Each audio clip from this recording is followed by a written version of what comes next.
bonsoir à tous, je suis d'abord très heureux d'être avec vous parce que je pense qu'en effet un mercredi soir à Londres on a parfois d'autres choses à faire. Certains étaient à Stamford Bridge pour voir le match de Chelsea et puis on a souvent évidemment des études à mener, donc je pense que si vous êtes là c'est vraiment que vous aimez la politique et je crois qu'avec Antoine ce soir on va essayer de vous faire encore plus aimer la politique parce que c'est aussi pour ça que vous venez et que vous avez envie de vous engager alors que vous êtes à l'international.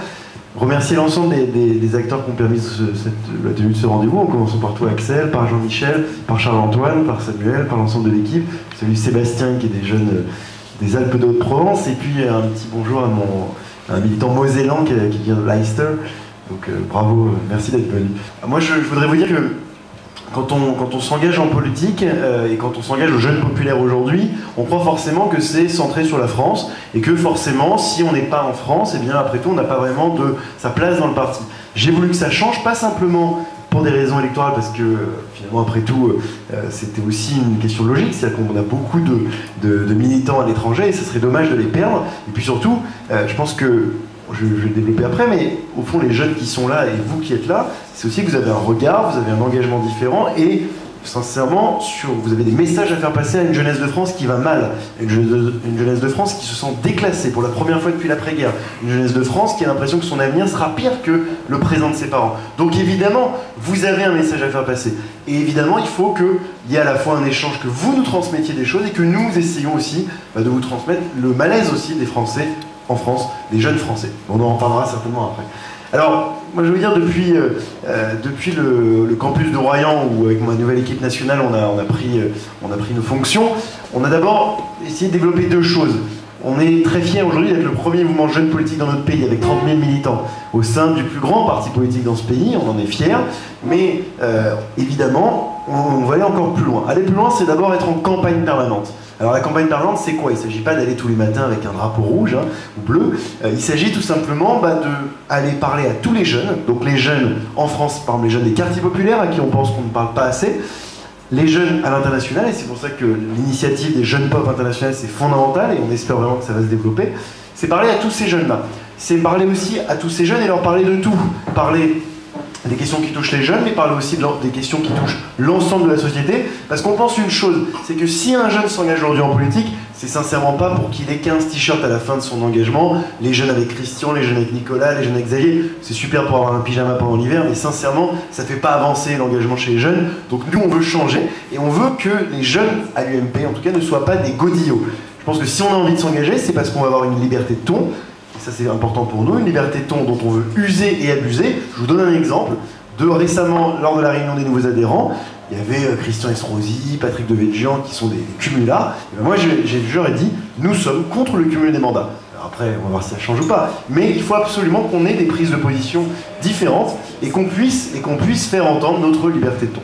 Ça c'est la première chose. Campagne permanente. Deuxième idée, c'est changer l'image des jeunes de droite et du centre. Parce que bien souvent, et je pense que vous-même, si vous êtes de droite et du centre, parfois vous avez pu le vivre, eh bien on imagine que vous avez forcément la mèche, que vous venez forcément du 16e ou du 8e, et si c'est pas le cas, là soudainement on dit bah tiens, qu'est-ce qui se passe? Là vous avouez à des gens que vous êtes de droite et du centre, et là vous dites putain mais t'étais sympa, qu'est-ce qui se passe? Et nous on veut que ça change. On veut que ça change et ça ne passera que par le fond, c'est la seule solution. Évidemment qu'il faut se mobiliser, qu'il faut être une force d'action sur le terrain, mais la vraie solution pour nous, c'est d'avoir du fond, c'est de parler en France par exemple sur la question du pouvoir d'achat des jeunes, c'est de parler à l'étranger, tout simplement de la possibilité accrue pour les Français à l'étranger d'avoir des droits pour la scolarité notamment, parce qu'on ne peut pas parler de baisse des moyens sans parler quand même de cette question-là. C'est-à-dire que désormais, vous avez un enfant à l'étranger, il a le droit d'accéder à l'école française gratuitement, c'est quand même intéressant. Je pense qu'on ne peut pas parler de baisse de frais, enfin de baisse de moyens sans évoquer ça. Après, peut-être que tu es partial, mais je pense que ça ne doit pas être ton cas. Donc voilà, je pense que c'est absolument fondamental qu'on aborde tous ces cas. Et puis aussi, l'autre idée pour changer notre image, c'était d'affirmer qu'on est des jeunes révolutionnaires. Vous avez pu le voir, peut-être, ça a pu en faire rire. Je sais que parfois, Antoine, ça l'égace un peu. Mais pour nous, c'est assez fondamental de dire qu'au fond, aujourd'hui, être révolutionnaire, c'est pas avoir une faucille ou un drapeau rouge comme j'en vois là-bas. C'est tout simplement avoir des idées qui changent la France. Et je pense que d'autant plus que si vous êtes à l'étranger, vous devez vous rendre compte qu'aujourd'hui, il y a bel et bien une révolution en France. Alors parfois, il y a des contre-révolutions, comme demain ce sera le cas dans les cortèges. Et d'ailleurs, on peut voir à quel point Antoine est présent dans ces mobilisations vous savez, ces grandes grèves de demain, mais il y sera peut-être. Mais demain, ce qui est intéressant, c'est que voilà, on aura une journée d'action et les Français ont globalement un regard positif parce que c'est une journée qui permettra une soupape pour exprimer un malaise, c'est vrai. Mais en même temps, on voit bien que par la réforme des régimes spéciaux, par l'assouplissement des 35 heures, par la question de l'enseignement supérieur également, bientôt la réforme du lycée, on a bel et bien une révolution en France, et cette révolution, ça permet, en tout cas pour la jeunesse, d'avoir une jeunesse autonome. Voilà vraiment deux grandes priorités pour nous. Alors après, quand on parle de l'international, moi je voulais vous dire trois choses.